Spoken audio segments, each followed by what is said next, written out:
Hello again. We are studying in the Gospel of John, and the next 5 lessons will be in the book of John, and it's beginning the spring unit, which is entitled The Ministry, and it focuses on the ministry of Jesus.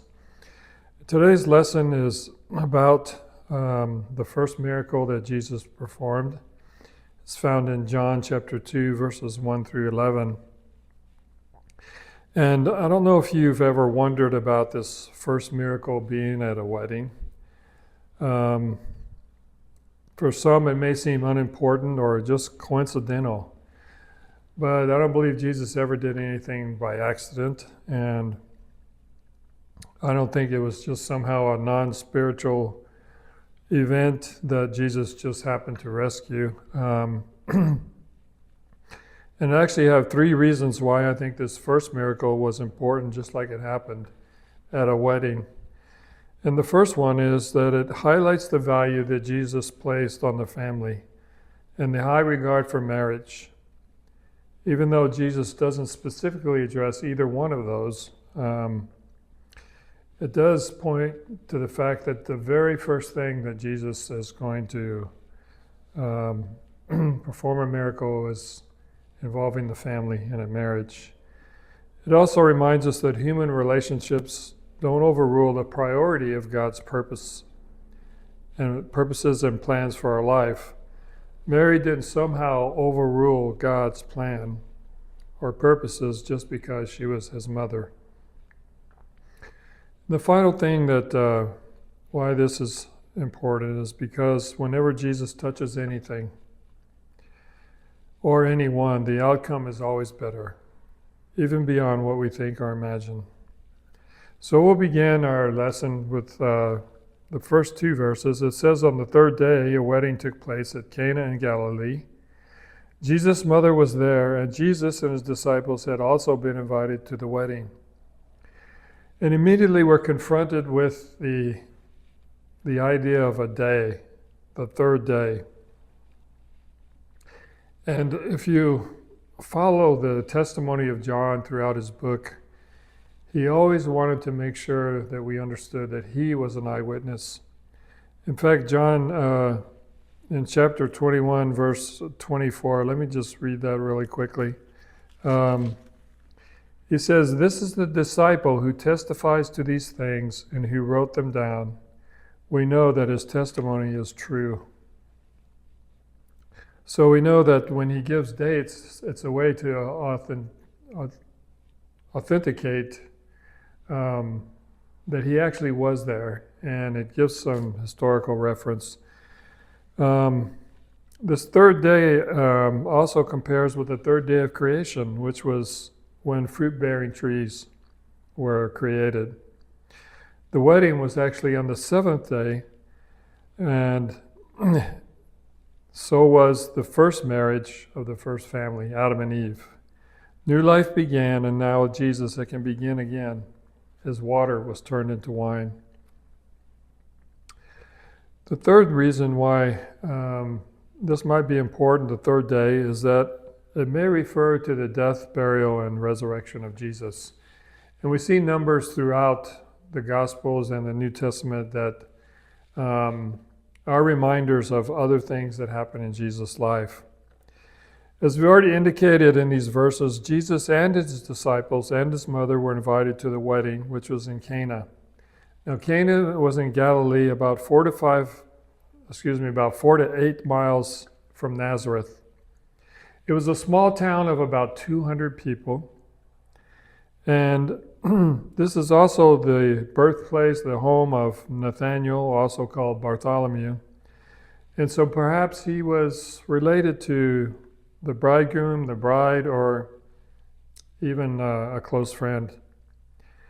And we see that the significance of this wedding was that Jesus and his followers were involved in life. And they experienced joy and laughter like most of us. In fact, Jesus always ministered in life, not apart from it. Well, let's continue this. We look in here at verse 3. It says, When the wine was gone, Jesus' mother said to him, "They have no more wine."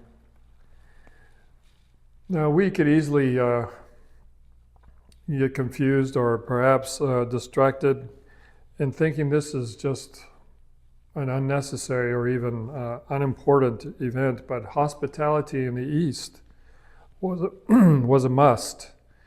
Weddings often lasted a week, and to run out of wine not only reflected on the groom and his family, but it also could have incurred financial liability and he could have been fined. Wine was often diluted from 1/3 to 1/10 to avoid drunkenness. And so running out reflected poorly on the planning of the groom. Some might have wondered, what kind of provider is he? What kind of provider is he going to be? We do know in this passage that verse 3 reminds us that this is the first of 2 times that Mary appears in John's Gospel. And so it is significant. But notice, what exactly did Mary say? All she said to Jesus was, "They have no more wine."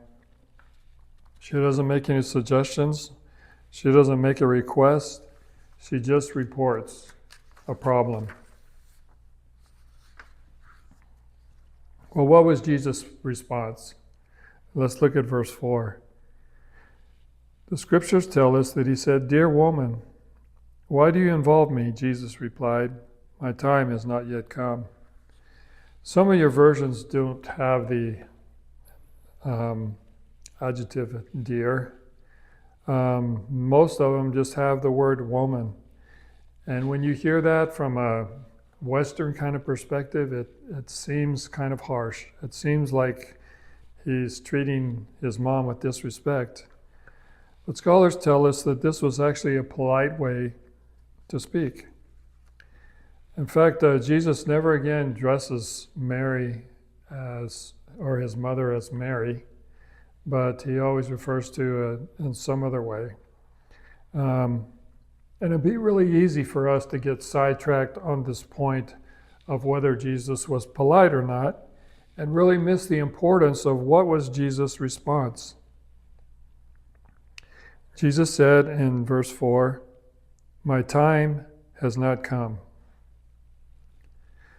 Did it suggest that Jesus didn't care?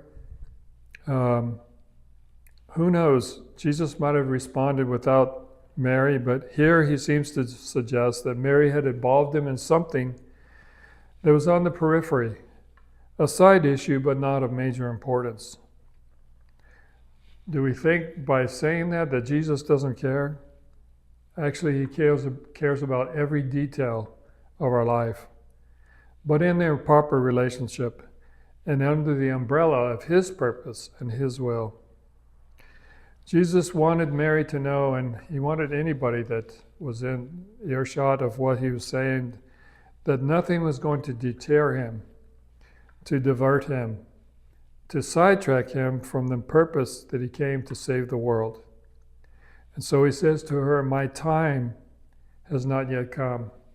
This is an important theme throughout the Gospel of John, as he emphasizes over and over, on one occasion or another, that it wasn't the time for him to come. And he's referring to the fact that time for him to go to the cross, time for him to be sacrificed, time for him to move ahead or move beyond what God wanted him to do.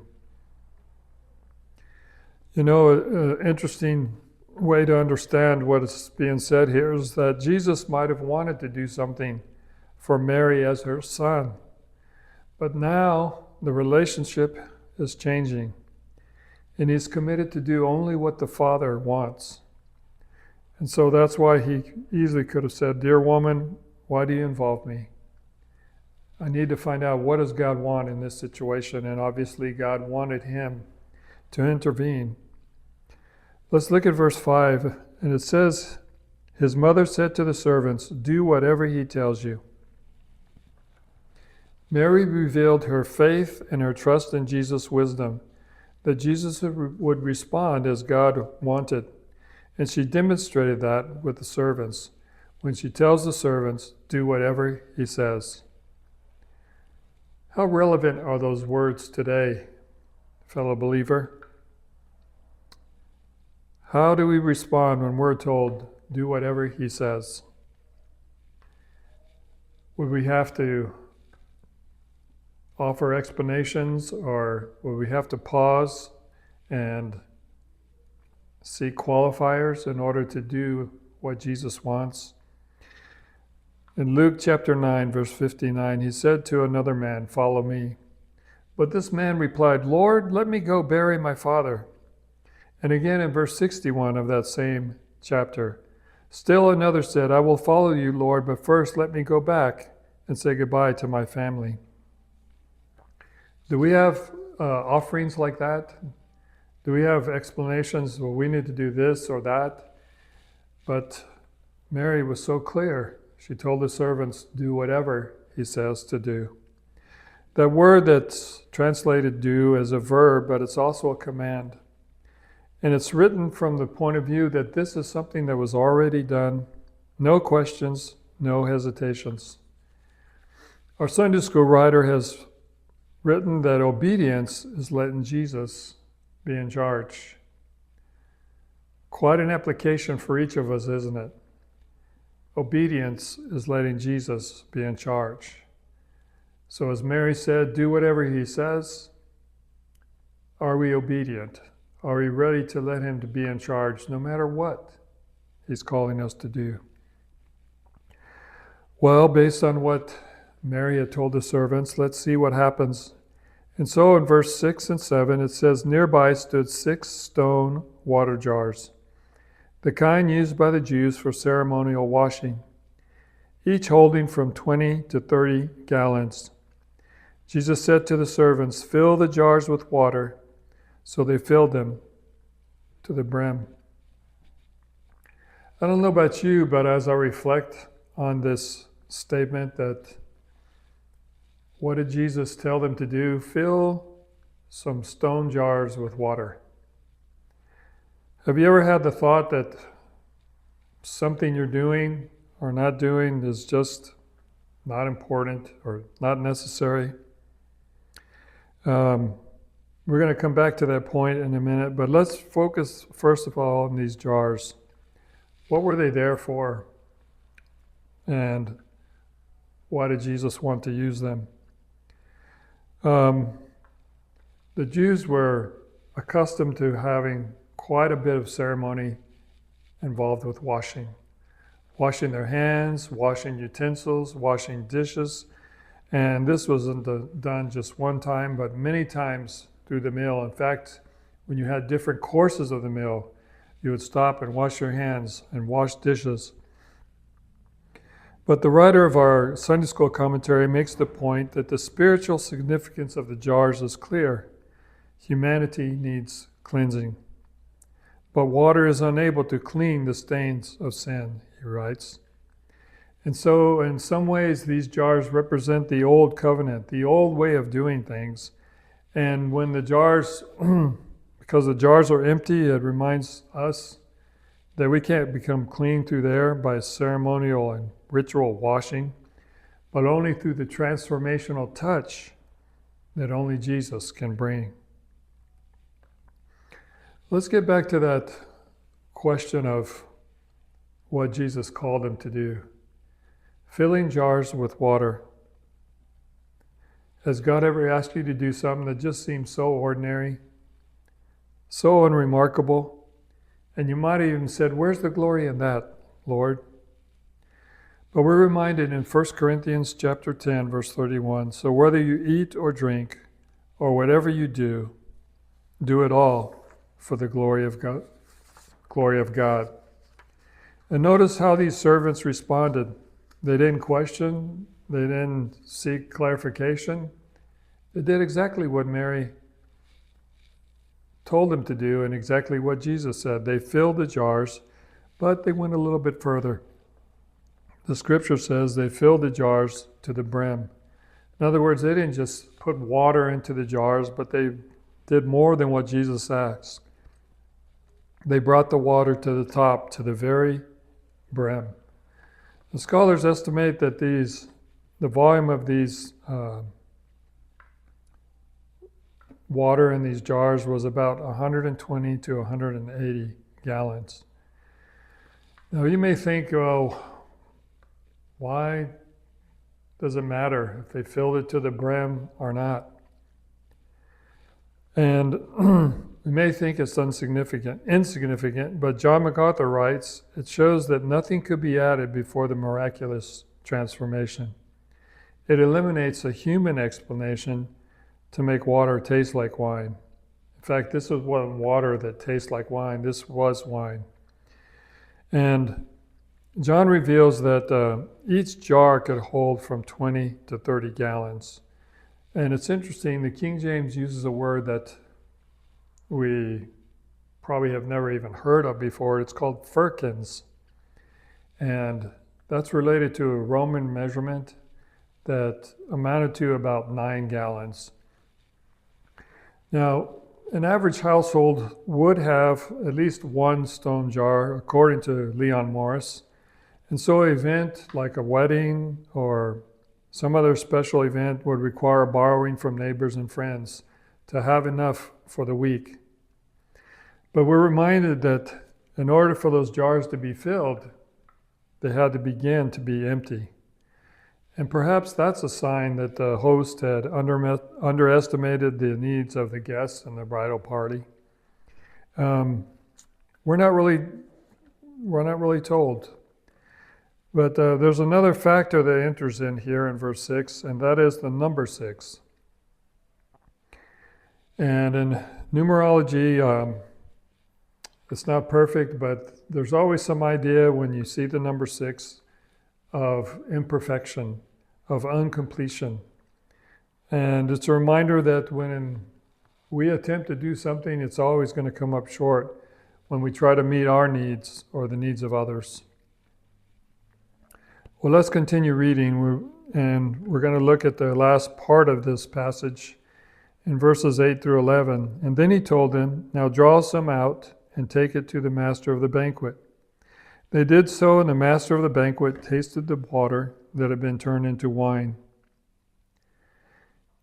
He did not realize where it had come from, though the servants who had drawn the water knew. Then he called the bridegroom aside and said, everyone brings out the choice wine first, and then the cheaper wine after guests have had too much to drink. But you have saved the best for now. This is the first of his miraculous signs Jesus performed in Cana of Galilee. He thus revealed his glory, and his disciples put their faith in him. And here the servants are kind of tested because they're the ones that filled the jars. And now they're being asked to take what they had put in the jar, what they had seen with their own eyes, what they actually knew to be water. They're taking this water to the head waiter. And the expectation was, he's probably going to say it's water. Now, the scripture seems to give an idea that maybe something happened on the trip from the stone jars to the head waiter. Somewhere along the way, the water changed into wine. And verse 9 tells us that the servants knew what had happened, but the head waiter did not. So what happens? The head waiter calls the bridegroom and he praised him because he says the best wine had been saved for the last. And ordinarily the custom was your best wine is used first, and then when the guests are not able to determine whether it's good or not, you can give the watered down version. And it reminds us how Jesus works in our own life. He never promises us watered down anything, but he always promises his best. And in fact, the scripture tells us that he saves the very best for the last as well. We have promises of peace, we have promises of hope, We have promises of strength. And then he says, but even beyond what you can think and imagine is waiting for you when you go to be with my Father in heaven. In fact, the scripture says right now you're just getting a glimpse, only a part. But one day you'll receive and you'll see all of it revealed in God's glory and God's splendor. You know, humanity and the gods of this age are just the opposite. They come to us with bright lights, brass bands with all the glitter and the noise. They promise joy and peace and fulfillment. But their end is emptiness, disappointment, and heartache. Here we also see that this is Jesus as the Creator, as he's able to take something that was meant to be as water and change it into something completely different as wine. And that is the role of Jesus as the Creator. He's suspending the natural laws to transform something into something else. Now, John gives us a little revelation. What was this first miracle about? And the first thing he says in verse 11, this is the first of his miraculous signs. Now, the King James uses the word miracle instead of sign, but all the other versions use the word sign, and that's a little different word there. Hendrickson writes that a sign indicates a miracle as proof of divine authority and majesty. Hence, it leads the attention of the spectator away from the deed to the divine doer, to the one who performed it.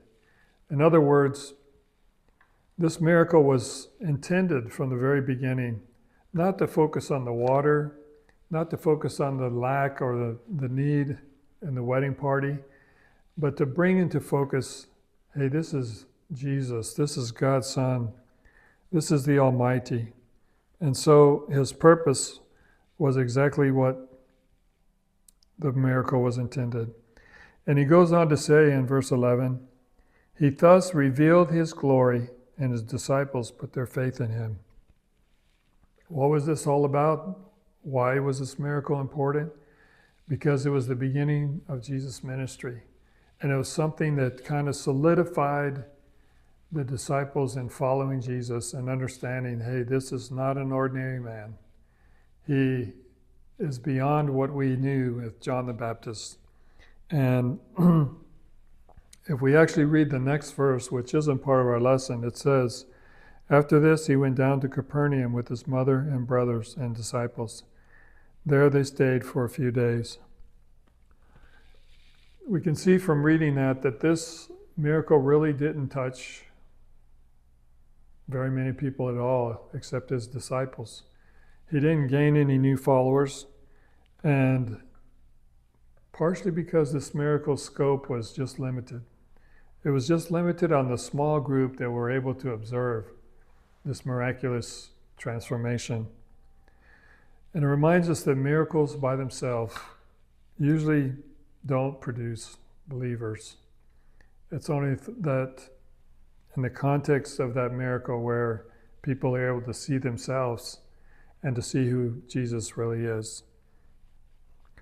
Well, this completes our lesson for today, and we look forward to seeing you next week as we continue in the book of John.